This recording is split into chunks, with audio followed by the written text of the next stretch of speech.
Health Department staff don't know when they'll have enough H1N1 vaccines to supply the general public. Staff say supplies of the shot are trickling in, but you may be surprised at who will be able to get an H1N1 vaccination now.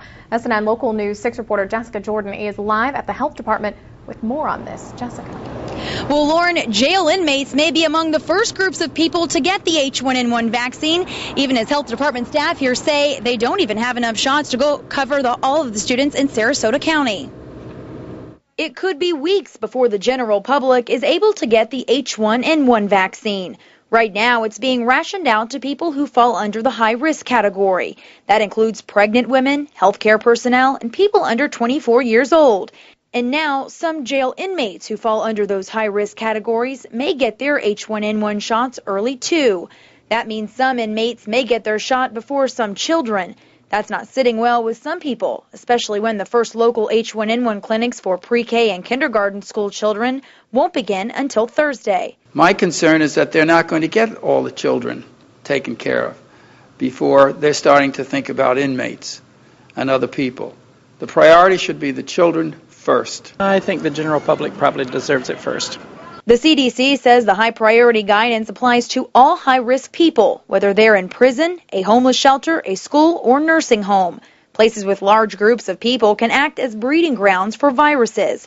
That's why some of the people we spoke with say vaccinating inmates should be a priority. If they have the flu get spread in jail, you have a bigger problem with having to pay for it than the general public. And, if it gets out of control, it could be a major problem. All these inmates have family, relatives, children that are coming in visiting. What's going to happen unless they stop the visitors from coming in? A health department nurse is working with the sheriff's office to determine how many more inoculations the jail will need. This nurse is doing assessments of the inmates to determine which inmates are in those priority groups that have been established by the CDC. For now, the health department is dispersing the limited H1N1 vaccine as they get it, one priority group at a time. They've not received enough vaccine to provide clinics to older children or young adults yet. Staff say they're following regulations set out by the Center for Disease Control. So what makes a priority group is what CDC has looked at across the United States as to who is getting sick, who gets complications, and who dies from the illness. People who work with the inmates will also have priority at getting the vaccine because they fall under the category of healthcare providers.